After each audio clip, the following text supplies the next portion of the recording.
Welcome one more time to Live from My Office. I think we can both agree.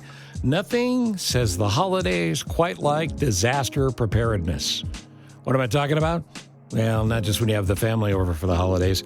I'm talking about one of the most intriguing guests we ever grabbed. Now, a little backstory here.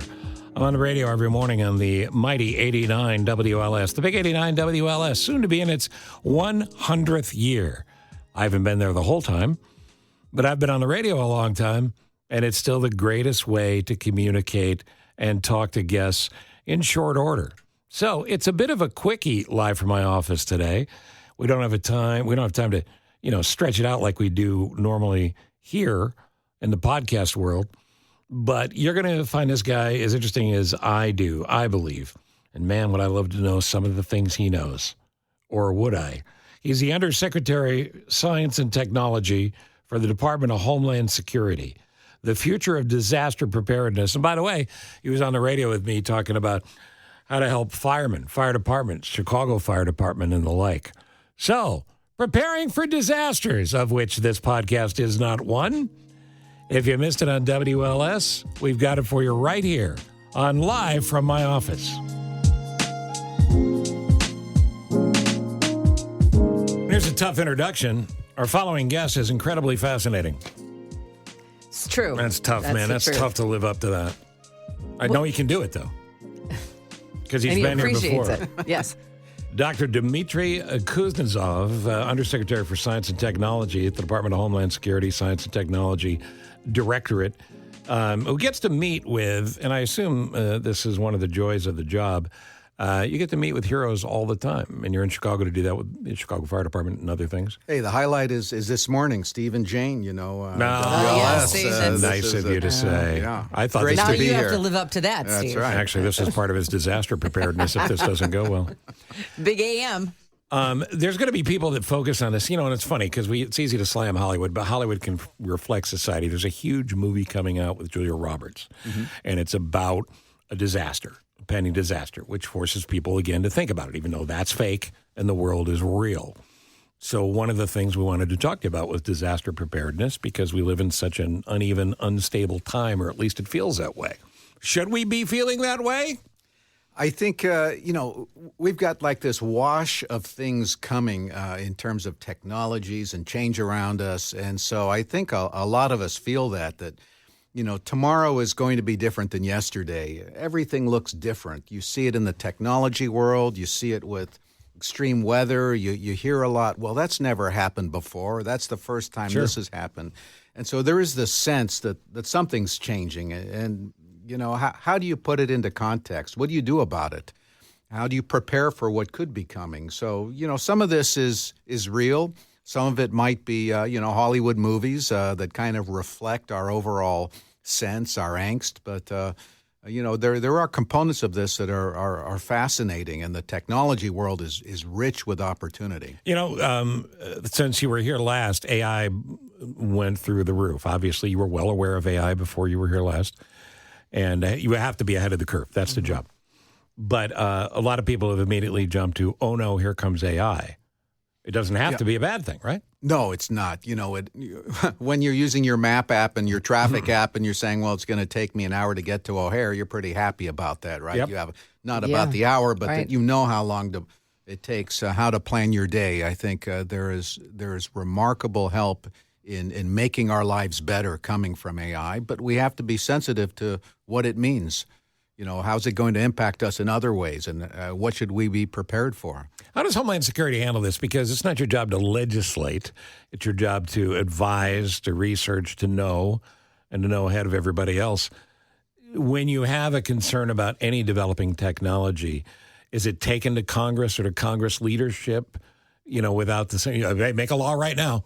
Because the thing that keeps coming up about AI is it must be legislated. I think I fall on that side, but I also don't think I know enough. Yeah, I don't think any of us know enough. It's different already than it was just a few months ago. It keeps changing because it's global. There is so much commercial pull that people are pushing hard, and what it's going to mean and what the downsides could be are things we have to think carefully about.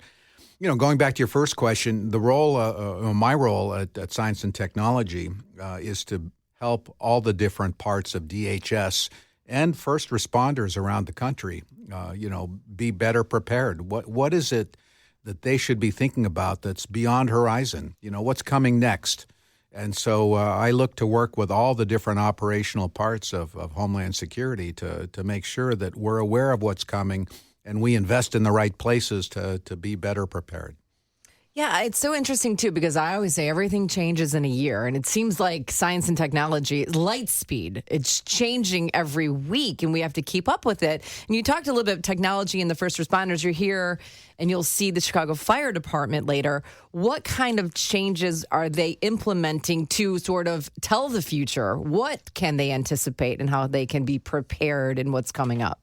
Yeah, so we work closely, again, with Chicago Fire as well as other big city fire and rural fire and first responders to try and understand what the challenges are that today's world brings them and where can we help in helping solve some of these problems. And so, this is part of our interface with state and local and other entities to figure out what is the place we should be placing our investments to solve problems that make a difference. When it comes what to, do they tell you? It's scary, and it's a difficult topic to discuss. But we are in the city of the Great Chicago Fire. Yep.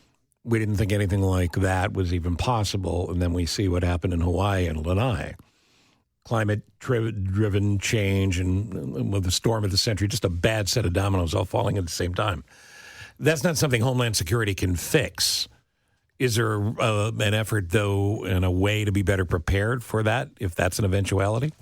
For these kinds of things, how can you be more aware of what could happen? I think we work a lot on sensors and things that interface. How do you think about the next generation of emergency operations centers? What kind of data could come in? Today, with what you hold in your phone, the kinds of information you send, it's more than just a phone call or a text. You can send all kinds of richer data. How do you factor that in? How do you look at the environments and try and predict what could be coming? On the back end of it, how do you pass information around? How do you alert people? How does technology help in making people more aware in the moment of what to do and what to do next? So technology touches everything from being better prepared to how do you react and what should you do? What do you do at Homeland Security about the fact that states are cash poor? To a large degree. Now, that varies. Certainly counties and cities. City of Chicago certainly not ready, with all the money we need. That certainly affects first responders and emergency preparedness, right? I think innovation is going to be key. And, there's a lot that you can do for very little, too. We have a program we call Red Ops that works with kind of bomb squad and tactical teams around the country. Maybe there are like 10,000 tactical teams. There are about 467 bomb squads. And we look for solutions to their problems that you can do with, $100 and a trip to Home Depot. Literally, we look at I like that. How do you breach a vehicle? How do you, different ways to solve some of the real issues they have. We test them in the field with them. We work with, FBI and other entities and professional societies, and then we send out the cookbook. We test it, and then we've got this catalog of things. Cool. These are the things you buy, from duct tape and pipe, and this is how it can be used, and this is what it does. And so there are ways you can do things that don't require you, doing massive investments. So innovation today can be quite different, and it is effective. So don't just fall back on if it's innovation. If it's innovation, it's going to cost a ton of money. Right, this is why I've told you again and again. Phil Swift, the flex tape guy. Yeah, definitely an agent. Definitely inside. Phil Swift with that flex tape, making a boat out of tape. That guy, he's working for the good guys. Mm-hmm. Yeah, he's in there. When we come back, more with our fascinating guests. Yeah, I knew you'd be fascinating. So you shouldn't have felt me pressure. I don't know how you keep it all straight. I need a handbook. He's got a bond sort of, he can't hear us right now, Jen. He's got a bond sort of cool about him. When I can hear all, What? There's a whole level of preparedness, and he's got a handle on it all. Thought we put the cone of silence down. Dr. Dimitri Kusnezov is here, Undersecretary for Science and Technology at Homeland Security. So much to talk about in so little time, so let me jump back in what you're doing with the fire department and trying to come up with better ways to keep them safe while they protect us. is tremendous. It really comes down to whether it's cops or firemen, first responders of any kind, our military, and certainly our readiness here, which is Homeland Security's mission. It's a worst-case scenario thing, right? You got to plan for the worst and then be excited when it's not that bad? Well, I don't quite look at it as worst case because you can't predict the future, and especially in today's world, and so you have to be able to pivot. I think being aware of all the moving parts is important, but building in a flexibility so you can adapt to whatever's coming is going to be part of this. So it's not that I have any particular insight to see the future, because I don't. I just know it's different. And so how can we build into the way we think, to the people we partner with, to those we talk to understand better what they see on the ground, what the challenges are, and factor that into the technology world and figure out, well, how can we be more responsive so we're not locked into contracts, so we're not tied to specific paths, so that if we have to change tomorrow because something changed around us, we can do that. We have to have that flexibility. So being prepared, in part, is how you position yourself so you can change and adapt to something that suddenly happened. One of the things that came out of the horrors of 9/11 is agencies talking to each other, and part of the NSA's mandate, and Homeland Security, of course, was developed after 9/11, is everybody talks to everybody with the appropriate security clearances so that the information is out there. How do you feel about that? Yeah, it's our 20-year anniversary this year of DHS. So I know. I was looking for the cake. We'll make I you a don't card. see We'll it make you here. a card on the way out. It's new agencies are 20 years is young for an agency, and so I think it's still evolving. It's a mix of rich cultures, some dating back 100, 200 years. Together with new things like mine, which didn't exist before. Right. And so it is an interesting place to be. Everyone's on the same page in terms of everyone sees the challenges, and there is just a lot of awareness of how to attack problems. So it is an exciting time. You need help from the public. When you see something, say something still applies, obviously. And social media, which does, like AI, there's a lot of good that comes out of social media. But with a world of free will, there are bad guys out there, and there are folks who will make your job much more difficult and make folks like us not quite as safe. What do you want people to hear? What do you want people to know? If they see something funky on social media, call your local authorities? I think what funky means today is part of, I'd have to step back from if that thing goes off in your head, you go, well, this is a little weird. Yeah. Yeah, I think that's still the kind of the standing charge. Be aware of what's going on around you. I think that's important. My job isn't quite that. It's to figure out then what. What do you do about these things? No, I understand that, but in the world you're in, awareness is a good thing for everyone these days. You talk about the social media content and so on, but it's just, I step back at the world. I think about the world the kids, my grandkids are growing up in, where, you get your new phone and your tools, and you're encouraged. I take a picture with you today, let's say, and you don't like it, you erase me. Because we're encouraging people, you don't like what you see in your picture, erase it. You don't like what you see in your narrative, change it, and create your own memory of how your life was. We are encouraging people to kind of reinvent how they believe things should have been if they don't like it. And so, I don't know what that means. When everyone is being encouraged and trained to create what they want to see, not what they necessarily saw, and then you extend that to where technologies are going, I have a hard time trying to project that into the future and what that will mean for understanding facts or fiction. Oh, now this is what I wanted, Jane. I didn't want him to come in here and actually get more confused because he's talking to you and me. We need him clear-headed, and I've confused the is it me or a deep fake? It's hard to wrap your head around the enormity of it all and how it changes so fast and how it's going to impact us. Like you said, we can erase the photo because we want to change our history, which is then going to change the way you look at things in the future. Going back to when you're meeting with these emergency management teams, not only here, but all over the United States, do you find that they're asking for some of the same, or they have some of the same situations, or they encounter some similar things. And then you're like, okay, well, seems more of a general concern. How are we going to address that? Yeah, there are a lot of common problems, and I think that's the value in coming and talking with people. We work with Big City Fire on things like lithium-ion batteries and how to think about the challenges huge threat, there. Right? It's an interesting problem because much better way of putting it, by the way. They're tested. They're tested for success, and the kinds of places where they fail are not really well understood, and then you can't put them out once they start burning, at least not very well. And so you run into the problem that sometimes the batteries are damaged, but you can't see them on the outside. Sometimes it's a mismatch of charger and battery. Sometimes it's a bootleg charger or a bootleg battery, right. and you can't tell that you're kind of in a danger zone. And then the people that, daisy chain these, in their basements to recharge because part of their side business. If something starts to go, you end up with very hard situations for tenants, for firefighters.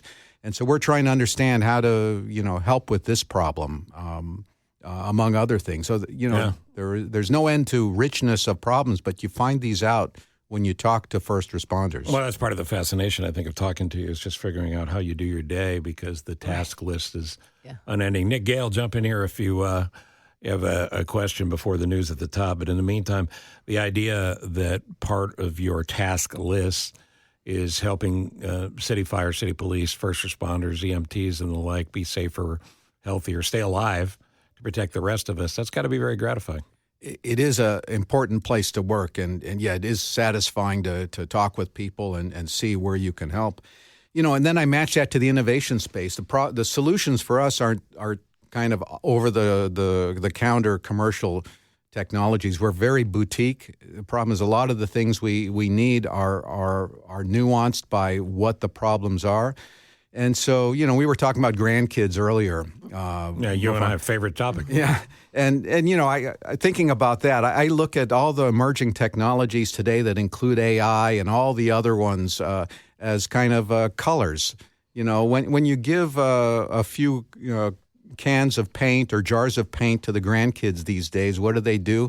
They open them all up and they mix them together. Yeah. Well, it's slime. That's what Abigail does with the slime. Same thing. And you create something entirely new, not just an add-on of a color with another one, but it's an entirely new color. It's a new something. And I look at the technologies in the same way. How do we take everything going on today in the pockets of innovation in every economic sector and look at those and say, well, can we look at those as colors, mix them together, take some red and blue and make a purple? And what is the purple technology? And can that help with our problems? And so it's not just what does AI do for us? It's what is AI mixed with A, B, and C. Mm-hmm. And can you create something that is unique, that is not just AI built on something? Abigail, if you're listening now, he's still not as fun as I am. I was a little concerned. He's mixing I was colors a little concerned over here. that she'd hear that and she'd go, Pops is okay, but this guy. Yeah, exactly. And he said boutique, so there you got me on that one. No, I think it's just interesting, the innovations, and you're working with the designers, and I know we have to break, but there's got to be a young group of people, too, because they're so entrenched in this technology and innovations. So. Yeah, I think youth is important, especially, the latest generation has grown up with this as being normal. We're not in normal times, and don't think you are. The technologies are so pervasive and changing so quickly, you can sense that you might think that this is normal. This is not normal. And it's perhaps the most exciting time to be around. My sermon, and I'm sure you remember this from last time for everybody, is you got to vote. You got to vote. You got to get out there and you got to vote. And in this case, you got to vote for people that support innovation, technology, learning new things, spending money on technology for the greater good of all of us. Anything you want to say about that before we go? Yeah, I vote for Steve and Jane, WLS. You were talking about Nobel Prizes before this. That's very good. I'm all for you. Thanks. I think my vote goes here into Chicago. Well, that's nice. Bob Noble. Yeah, Bob Noble, actually the cousin of the guy that started. Of Alfred's cousin, right. right. Alfred's cousin, Bob. That's the one we want. It's a pleasure to talk to you. It really is. And my best to you and the Great Chicago Fire Department and your get-together today. But thank you for the work you do. Thanks Appreciate it. Thank you. And happy holidays. Dimitri Kusnezov, here's our favorite undersecretary for science and technology at Homeland Security. Remember, every morning, 5:30 to 9 on the Big 89 WLS in Chicago. You can stream it anywhere in the world, and I hope you will. A brand new Live from My Office featuring the forefathers of comedy. By that, I mean Mike Toomey, John DeCoste, Tim Benker, and me. We've got a big New Year's show coming up. That'll be next time. Thank you to Miranda, filling in again for Ross Cochran. That's Miranda. If you need a podcast produced, call her or call me. I'll book her. And Miranda does a great job on the radio show as well. And thank you again to Dimitri Kusnezov, the Undersecretary of Science and Technology for the Department of Homeland Security, trying to keep us a little bit safer. Knowledge is key. And for charities for the holidays, since we were talking about fire departments, support your local fire department. Do something for them. Your volunteer department, your county department, your city department, wherever you're listening. Support those men and women and the great job that they do. In the meantime, I thank you for listening. Subscribe, rate, and review. Tell your friends to do the same. And you know the Christmas gift that keeps on giving is when you subscribe for someone other than yourself. It's really a special gift, and I still believe it's free. Man, we got to fix that. In the meantime, my name is Steve Cochran. See you on WLS Radio, streamed all over the world, or see you back here next time on Live from My Office. 30 years plus on the airwaves. You have turned your dial to me. Now you're tuned into my podcast. It's Live from My Office, Steve. From Ithaca, New York to Carolina South, W. Cochran, Steve. From Minneapolis and then Chicago twice, top-rated shows achieved. Sit back, relax, and now listen to my show. When or wherever you are, 'cause you're on the go. A-list celebs with some laughs and great info. Live from my office, the Steve Cochran Podcast Show. Yeah, yeah, yeah. No better place to be. Yeah, yeah, yeah. Subscribe and like for free. Yeah, yeah, yeah. Live from my office, Steve. So glad you're with me. It's Live from my office, Steve. Thank you for listening to Live from My Office, a service of Monkey Run Productions. All rights reserved. The podcast is hosted by Steve Cochran, and it's mixed, edited, and produced by me, Ross Cochran. Steve is available for corporate speaking gigs. He would love to MC your event, and occasionally, he's funny. Thank you for listening. Head to cochranshow.com for more.